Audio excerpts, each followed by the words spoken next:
para pendengar Selawi FM di mana saja berada. Alhamdulillah di pagi hari ini kita bisa beraktivitas kembali dengan wasilah sehat lahir batin. Amin, amin. Sehat lahir batin perlu dan sangat penting bagi kita sekalian. Sehebat apapun, secemerlang apapun, sekaya apapun, bila tidak ada sehatan lahir dan batin, itu percuma, Bung. Sia-sia. Sia-sia begitu. Baik para pendengar, di pagi hari ini ya kita angkat tema-tema yang progresif. Ya mestinya tema ini tema yang sudah biasa dalam penguatan spirit kita untuk bisa beramaliyah fi Sya'bani, di dalam bulan Sya'ban ini untuk menggapai nanti Ramadan paripurna. Kira-kira begitu, Bung. Ya. Maka di dalam yang saya sampaikan tadi di surat Asy-Syura ayat 19, di situ ini kata kuncinya, Allahu Latif. Allah itu maha kasih sayang, maha kasih dan maha sayang.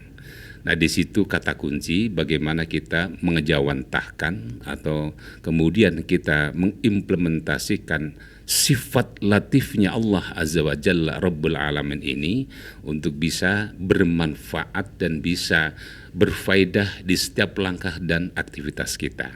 Kira begitu. Maka di bulan Sya'ban itu para ulama, jumhur ulama dan para kiai sudah di mana-mana ini mengkampanyekan dan menguatkan fadilah atau keutamaan di bulan Sya'ban. Sangat banyak sekali fadilah di bulan Sya'ban. Nah, di antaranya bahwa fadlus Sya'ban ala sa'iri syuhuri ka fadli ala sa'iril anbiya'i. Jadi fadlus Sya'ban ala sa'iri syuhuri ka fadli wa fadlu Ramadana ala sa'iril fadlus Sya'ban ala sa'iril syuhuri ka fadli ala sa'iril anbiya'. Ini pernyataannya atau kaulnya Nabi Muhammad SAW. Jadi menurut beliau ya, bahwa menurut Nabi bahwa keutamaan bulan Sya'ban itu dibanding dengan bulan-bulan lainnya itu ibarat sebagaimana keutamaanku, kehebatanku di atas para nabi. Ini berarti gambarannya luar biasa, Bung ya. Luar biasa gambarannya. Jadi Sya'ban itu bulan di mana fadilahnya itu atau keutamaannya itu lebih besar dibanding bulan-bulan lainnya. Ibaratnya sebagaimana posisi status Nabi Muhammad SAW, akhirul anbiya, atqal anbiya, asfal al-anbiya, asfal adkiya, dibanding dengan nabi-nabi yang lain. Ini posisi dan status.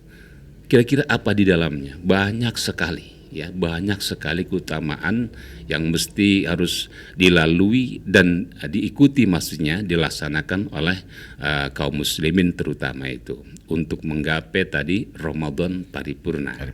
Kita berawal dari Rajab, kemudian hari ini kita Sya'ban dan kita nanti ketemu bulan Ramadan. Kira-kira nanti begitu. Nah, di antara tadi bahwa untuk bagaimana kita bisa penguatan diri dari secara ruhaniyah dan secara amaliyah, ada satu anjuran dari Nabi bahwa bulan ini termasuk bulan bersalawat. Di mana para kaum muslimin ketika mengelantunkan membaca sholawat itu, fadilahnya di dalamnya itu sangat banyak dan sangat tinggi sekali. Allahumma sholli ala Sayyidina Muhammad. Atau dengan sehat sholawat apapun, sholawat tibbil qulub boleh, sholawat nariyah boleh, sholawat munjiat boleh, sholawat fatih boleh, yang penting bersholawat. Saya dulu pernah diberikan satu arahan atau kalau bahasa santrinya itu ijazah, Bung, itu. Ijazah. Sholawatnya itu mudah sekali ya, Mas Kabit, sangat mudah sekali itu. Jadi hanya mengatakan sallallahu ala Muhammad. Itu disebut dengan sholawat rahmah, sholawat kasih sayang. Kalau bicara kasih sayang itu sangat makro, Bung. Di dalamnya itu ada rahmah, di dalamnya ada kasih, di dalamnya itu ada damai, di dalamnya itu ada keberkahan, itu rahmah. maka di sini disebut sholawat rahmah. Sholawat rahmah. Sallallahu ala Muhammad. Kalau misalkan ditambahi sallallahu ala Muhammad, nah itu kemudian ada sholawat Jibril. Ada apa? Sallallahu alaihi wasallam, itu bisa juga. Tetapi yang paling mudah sallallahu ala Muhammad, dan diucapkan setiap kita, baik itu secara lisan maupun di hati, itu bisa terus secara kontinuitas. Bung Tewe di sini sedang aktivitas pesiaran, hati bersolawat, itu akan sebagai investasi yang besar sekali untuk akhirat nanti, Bung. Jadi faedahnya luar biasa. Sangat luar biasa, dan itu menurut guru saya ya, sholawat rahmah ini itu memang sholawat yang untuk mengepus lah, mendorong, mempunyai satu karomah. Jadi ibarat tanam itu poster. Nah itu ya, jadi untuk mempunyai karomah, bagaimana sholawat ini bisa tadi gampang rizki, panjang umur, berkah dan lain sebagainya.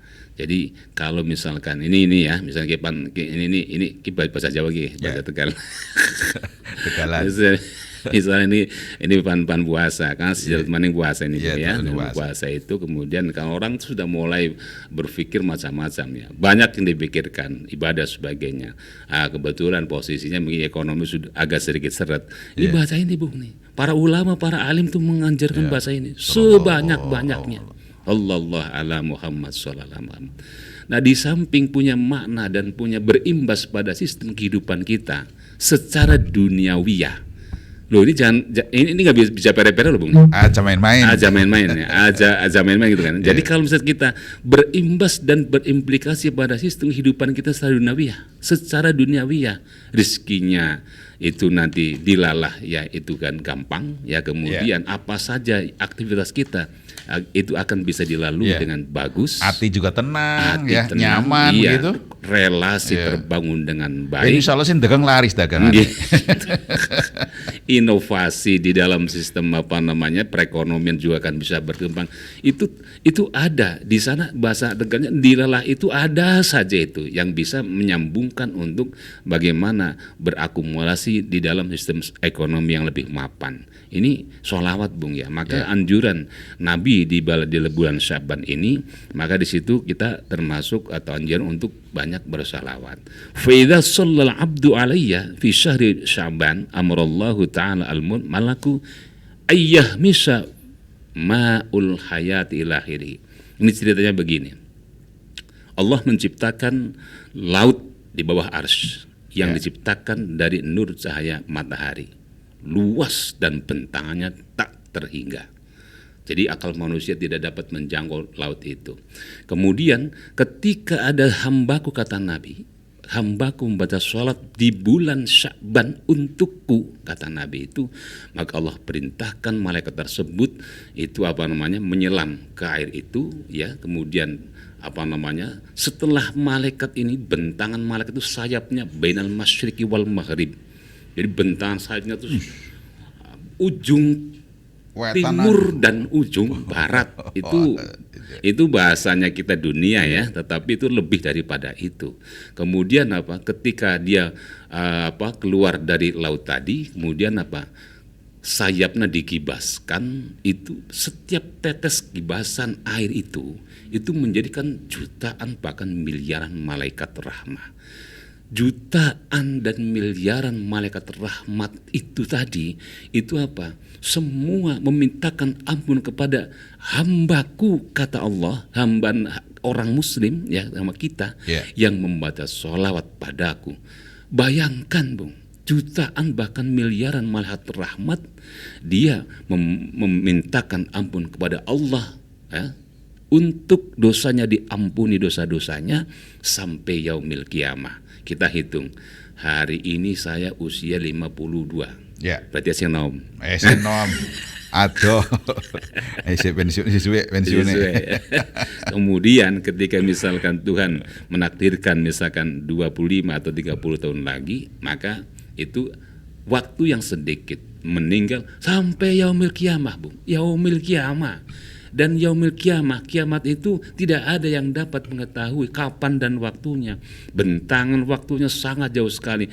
Rentetan tahun dari meninggal dunianya atau dari dia membaca sholat sampai akhir yaumil qiyamah, dia jutaan dan miliaran malaikat rahmat memberikan atau memintakan ampun kepada Allah Azza wa Jalla. Ini sebuah nilai yang sangat luar biasa ya bagi kita, ya bagi umat muslim yang gemar membaca sholawat di bulan Sya'ban. Membacanya tidak sulit, Bung. Hanya niat untuk bagaimana membaca itu loh. Ya. Yeah. Saya kira semua ini kaum muslim itu tahu dan bisa hafal.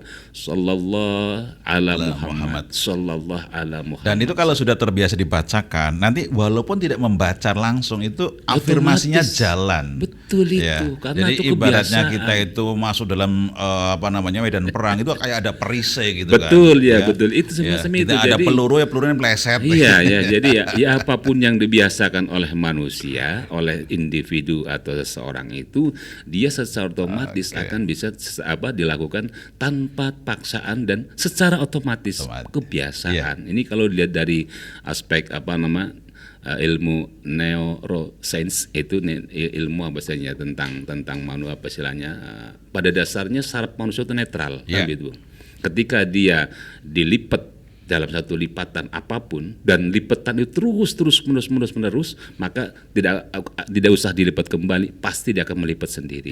Begitu juga apapun kegiatannya dan apapun perilakunya. Artinya afirmasi kita itu akan termemori. Kalau ada sebersit satu niat yang buruk itu akan termemori juga. Betul. Maka daripada bengong, daripada ngowoh dowo mendingan sallallahu ala Muhammad.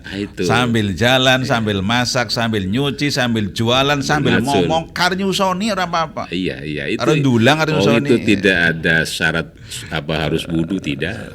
Tidak ada syarat untuk misalkan berpresidu, enggak ada. Itu. Ini hadiah. Itu awal zahiran wa batinan, atau bil lisan awil bil qalbi, dengan lisan atau dengan hati. Kan begitu, Bung. Mestinya ini siapapun bisa. Posisi dan profesi apapun akan bisa dilakukan. Dan insya Allah dengan kita itu terus mengalir sholawat itu, wajah cerah, sumringah, bunga, energik, terus dilihat orang juga nyedepi gitu kan. Nah ini makanya saya katakan bahwa kalimah thayyibah, kalimah yang bernuansa ruhaniyah Islami, apalagi Al-Qur'an ya. Sholawat saja bagian daripada itu. Ini ada satu penelitian, Bung. Penelitiannya salah satu Universitas Katolik di Bandung ya. Saya baca nih di YouTube ada itu ya. Ini seorang profesor perempuan itu meneliti tentang bagaimana tumbuhan itu biji ditanam kemudian dia tumbuh, itu ada satu kekuatan yang kita lalui, yang kita sampaikan melalui sholawat, melalui ayat-ayat Al-Quran. Itu akan berbeda kecepatan tumbuhnya dibanding misalnya dengan dangdut, dengan jazz, dengan rock and roll misalnya itu dan sebagainya itu. Apalagi nanti kalau ngersulah, aduh, berengut maningnya. Betul ya, saya juga ini kok sesuatu yang metafisis, sesuatu yang sesungguhnya di balik fisika kita, dan saya katakan irasional karena hanya kekuatan yang sifatnya pendekatnya imaniyah dan kepercayaan itu nyata. Dua mahasiswa yang diajak untuk penelitiannya, untuk risetnya, ternyata tuh terjadi, Pak. Jadi biji yang ditanam dan tumbuhnya dan dibantu dengan bacaan kalimah-kalimah thayyibah dengan Al-Qur'an itu lebih cepat dan lebih subur dibanding tadi dengan hal-hal yang lain atau dengan lantunan-lantunan yang lain. Jadi kalau timbangan yang ngomong, wah bocah rewel teman sih, suka muni sallallahu ala Muhammad. Nah itu coba saja ya dalam satu suasana yang kritis, suasana yang tidak bisa dikendalikan, apapun entah di komunitas maupun yang lain, ketika dilantunkan sholawat di sana akan rahmah akan turun dan akan meredam seluruhnya. Nah ini kan fungsinya banyak. Saya mau bertanya sama Bung Tewe ini, kira-kira rasional nggak itu? Ini sesungguhnya kalau tidak, kalau istilahnya bacaan yang seringan itu faedah manfaatnya sangat dahsyat luar biasa. Betul, tetapi kan di luar logika kita. di luar akal dan nalar kita. Iya, misalnya kan apa hubungannya sholawat karo tanduran? Betul, maka saya katakan, Tapi ini adalah, wahai para muslim, wahai para manusia, ya, para manusia, orang-orang kita semua, itu tidak boleh mengabaikan sesuatu yang dalam tanda kutip irasional atau non logika, tetapi itu bisa terjadi. Apa? Pendekatannya adalah pendekatan imaniyah, pendekatan dengan pendekatan sistem kepercayaan. Setiap agama pasti ada, bukan hanya ansi di Islam. Lain agama pun atau non muslim juga itu mempunyai satu kepercayaan yang sifatnya maistik atau di luar nalar kita, tapi terjadi. Loh, kita belum apa-apa loh, Bu. Ya, artinya pada saat misalkan keluarga kita di rumah sakit, selain dokter sedang berupaya, seluruh keluarga mari kita sallallahu Allah Muhammad itu. Timbang kayak yang misalnya senggerak-senggeruk nangis tok. Iya. Salawat jadi, iya, apalagi misalkan itu bisa dimodif ya, bisa dikreativitas dan dengan gambu atau dengan lagu-lagu Jawa. Apalagi yang nadanya itu bisa menyentuh. Itu mungkin itu sangat-sangat membantu ya, apapun yang terjadi di depan kita yang dianggap itu kritis atau dianggap itu membahayakan, itu gitu. Nah, ini kemudian kita kalau bicara sholawat itu kan artinya banyak, rahmah, ya, kasih sayang dan sebagainya. Nah, di posisi dan itu kan berbeda, tidak cuma yang mengucapkan, tapi untuk yang kita doakan juga insya Allah mendapatkan pahala yang sama. Betul Bung Yadu. Maka yakinlah dan yakinlah. Saya katakan lagi, saya ulangi lagi, yakinlah dan yakinlah bahwa setiap kalimat Allah, apalagi Al-Quran, bersolawat saja itu juga bagian daripada kalimat Allah. Innallaha wa malaikatahu yusholluna 'alan nabi ya ayyuhalladzina amanu shollu 'alaihi wasallimu taslima. Allah saja itu bersolawat kepada Nabi, gitu maksudnya. Innallaha wa malaikatahu, dan malaikatnya juga bersolawat, mendoakan kepada hamba yang luar biasa, yang atqal atqiya, asfal asfiya, itu begitu, Bung. Maka di sini kita sangat-sangat yakin dan dianjurkan oleh Nabi bahwa di Sya'ban ini kita perbanyak baca sholawat. Saya katakan tadi bahwa bulan ini juga disebut dengan bulan bersalawat. Ini baru sholawat, Bung. Luar biasa. Sallallahu ala Muhammad, baru sholawat. Berapa ribu, berapa juta angka dan huruf-huruf Al-Quran di situ yang bisa dinarasikan dalam Al-Quran sangat banyak sekali. Nah, ini kalau kelompok rasional, mohon maaf nih, saya juga sedikit luruskan. Kalau kelompok rasional hanya berpegang pada logika saja, sesuatu yang harus masuk akal, dia akan tertindas sendiri. Dulu pernah saya sampaikan, sehebat apapun Albert Einstein, akhirnya dia percaya dengan agama, percaya dengan agama dan wahyu.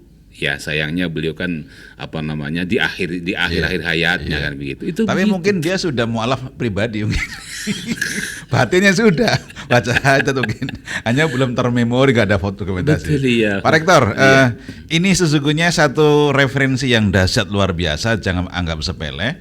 Buat Anda yang di rumah, setelah tadi pagi nyiapin sarapan, suami sudah berangkat kantor, anak-anak udah ke sekolah, keluarga yang lain sudah kemana-mana gitu aktivitas.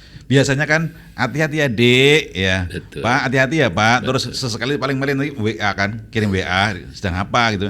Nah, selain hati-hati, selain kirim WA, Sallallahu alaihi wasallam, jangan sampai henti. Terus saja sambil nyapu, asa-asa, umba-umba, nyetrika di rumah, timbang Rasulullah suka salawat. Iya, sallallahu ala Muhammad. Luar biasa. Gitu. Sallallahu alaihi wasallam, sallallahu ala Muhammad, sallallahu alaihi wasallam. Itu kan kalau kita lantunkan itu bunyi Allah Akbar ini. Pak Rektor, ini kan tidak cuman hanya kita istilahnya membaca kan, mendengar juga sama faedahnya ya? Sama kan? Tapi kan yang membaca dengan yang mendengar itu kan pasti berbeda, walaupun dia juga berdampak pada yang mendengar, berdampak pada apalagi yang membacanya. Beda, Bung. Misalkan nyate dengan mangan sate dewek, karo ning pinggire mambutrok. Beda toh. Iya Bung itu. Jadi nah, itu pasti itu loh. Ini nggak bermaksud riak dan pamer, Prof. Mohon izin. Alhamdulillah setiap istri saya bangun pagi itu HP-nya langsung di play sholawat ini. Iya. Ya sampai saya berangkat ya dari mandi, dari sarapan, berangkat ke masjid, pulang dari masjid itu mendengar itu. Alhamdulillahirabbil alamin. Alhamdulillahirabbil alamin. Sudah mulai ya. Abu sudah mulai, sudah terbiasa.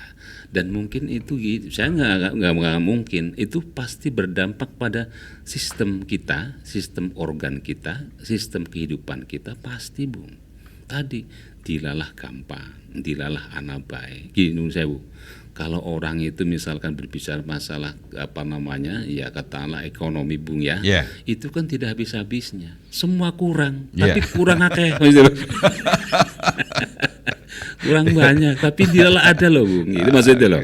Ya beda misalkan. Nah itu kan yang paling enak kan begitu, daripada misalkan dia banyak tapi justru itu menebas dirinya sendiri. Itu banyak yang terjadi ini. Nah ini baru satu rahmat yang Allah turunkan ke dunia. Luar satu biasa, rahmat luar biasa ini. Satu rahmat. Jadi saya sangat terima kasih ini mewakili pendengar ya, bahwa Pak Rektor pagi-pagi sudah berkenan transit di Slawi FM dan memberikan apresiasi ini. Ini ibaratnya orang jualan itu kan dasar ya, lapak, ibaratnya orang bangun itu ini pondasinya. Jangan main-main dengan lapak, jangan main-main dengan pondasi ya. CT meling-meling, bangunannya mentereng, kalau pondasinya keropos, roboh. Iya. Lanjut Prof. Baik ya. Ini tinggal closing statement Prof. Ya. Oke. Silakan. Baik para pendengar Slawi FM di mana saja berada, di pagi hari ini kita sudah mencoba untuk masuk di ranah spiritualitas agama Islam. Tetapi saya katakan sholawat bukan hanya sebagai sesuatu yang diucapkan secara lisan saja, bukan sesuatu yang harus diugemi dalam hati saja, tetapi makna di balik sholawat yang bermakna rahmat itu mesti harus dijawantahkan, diimplementasikan di setiap langkah dan aktivitas kita bermuslim, beragama, berbangsa, dan bernegara. Insya Allah itu akan membawa kita kepada Ramadan yang paripurna. Baik, alhamdulillahirrahmanirrahim. Terima kasih Pak Dr. Saifuddin MA, Rektor Institut Bakti Negara Tegal yang ada di Slawi. Pendengar, insya Allah setiap Kamis pagi, kalau Pak Rektor tidak berhalangan, beliau akan hadir secara pribadi. Dan jika beliau ada kegiatan lain di pagi Kamis, insya Allah akan hadir yang mewakili beliau. Saya secara pribadi sangat bangga dan senang, ibarat kata pisau itu kalau diasah insya Allah akan lebih tajam. Kebersamaannya matur suwun, dan pendengar semuanya terima kasih. Assalamualaikum warahmatullahi wabarakatuh. Waalaikumsalam warahmatullahi wabarakatuh.